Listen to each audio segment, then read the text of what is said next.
লাগে, তাহলে ভাই ভাইয়ের মাথায় বাড়ি মারতে দেরি করে না।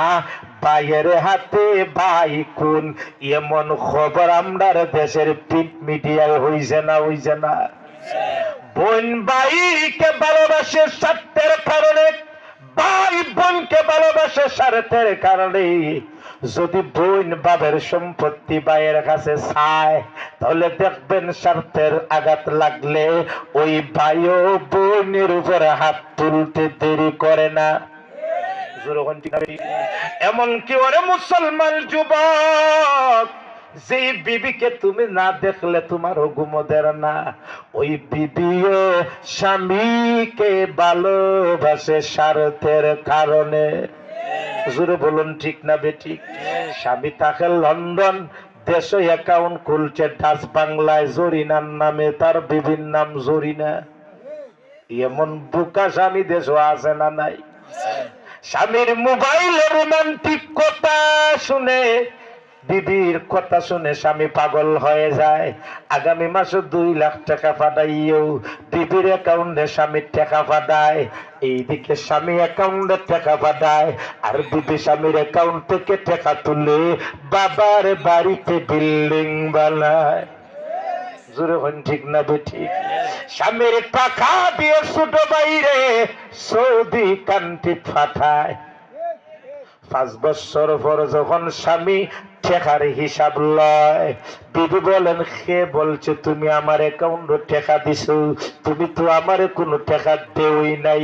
স্বামী যখন চাপাচাপি করে প্রেসার দেয়, বিবি বলেন, আমার স্বার্থে উদ্ধার হয়ে গেছে, তোমার সাথে সংসার করার মন মানসিকতা আমার নাই, তুমি আমারে তালাক দেওয়ার প্রয়োজন নাই, আমি বিবি তোমাকে 3 তালাক দিয়ে গেলাম। জোরে বলুন, এমন মহিলা আছে না নাই? ওখানে ওরে যুবক, সংসার যে বিবিকে তুমি এত গুরুত্ব দাও, বিবির কথা শুনলে তুমি মা বাবার বিরুদ্ধেও কথা বলো, ওই বিবিও তোমাকে ভালোবাসে স্বার্থের কারণে। যদি স্বার্থে আঘাত লাগে, তোমাকে বিদেশ রেখে 3 নম্বর প্রেমিকার সাথে পরকিয়া করে আরেক বাড়িতে চলে যায়, এমন ঘটনা বাংলাদেশ আছে না নাই? তাহলে ওই পৃথিবীর মধ্যে একজন আরেকজনকে মহব্বত করে স্বার্থের কারণে, ভাই ভাইকে মহব্বত করে স্বার্থের কারণে, ভাই বোনকে মহব্বত করে স্বার্থের কারণে, বিবি স্বামীকে মহব্বত করে স্বার্থের কারণে, বন্ধু বন্ধুকে মহব্বত করে স্বার্থের কারণে। কিন্তু একমাত্র গর্ভধারিণীর মা, জন্মদাতা পিতা তার সন্তানকে ভালোবাসে নিঃস্বার্থ ভাবে। জোরে বলুন ঠিক না বেঠিক? ছেলে যখন বিদেশ থেকে ফিরলে, আগামী মাসের 10 তারিখ দেশে আসবো, সবাই খুশি। সব খুশি, ভাই খুশি, আমার ভাই আসতেছে, সাথে আইফোন নিয়ে আসবে। বোন খুশি, আমার ভাই আসতেছে 22 ক্যারেটের স্বর্ণের একটা নূপুর নিয়ে আসবে। বিবি খুশি, আমার প্রিয়তম স্বামী আসতেছে, আমার জন্য কতই না, আমার জন্য কতই না জিনিস নিয়ে আসবে, ঠিক না বেঠিক?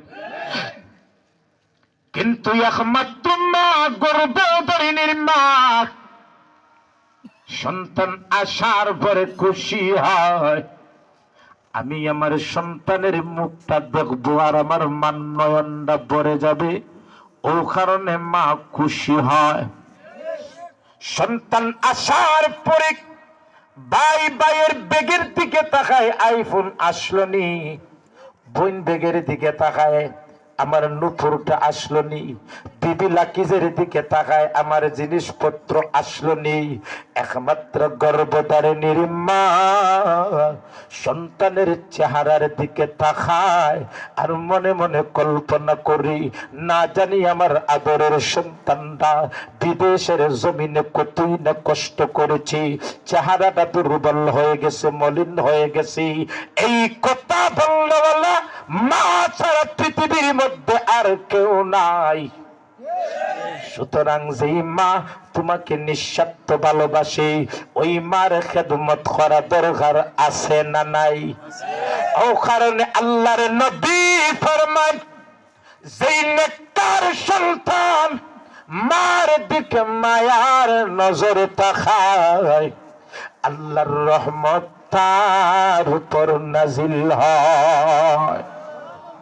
আল্লাহর নবী ফরমান, যে সন্তান তার নেককার মার দিক নেক নজরে মায়ের দিকে তাকায়, কাতাবাল্লাহু লাহু বিকুল্লি নাজরাতিন হাজ্জাতাম মাবরুরা। প্রত্যেকবার তাকানির কারণে আল্লাহ ওই সন্তানরে একটা কবুল হজের সওয়াব দিয়ে দেয়। মা বাবার দিকে তাকাইলে কবুল হজের সওয়াব পাওয়া যায়, আর বউয়ের দিকে তাকাইলে 2 উমরার সওয়াব পাওয়া যাইব। হাত দিকে তাকাইলে মার বাবার যদি তাকান আল্লাহর রহমত নাজিল হয়, মা বাবার যদি তাকান একবার তাকাইলে একটা কবুল হজের সওয়াব পাইবা। শেষ। আমার কথা সংক্ষিপ্ত হলে আপনার বিরক্ত হইতেছেন না? রাত 12টা বাজে গেছে, মনে মনে বিরক্ত হইতেছেন মনে হয়। আমি শেষ মেশ একটা হাদিস আমি শেষ করিলাম ইনশাআল্লাহ।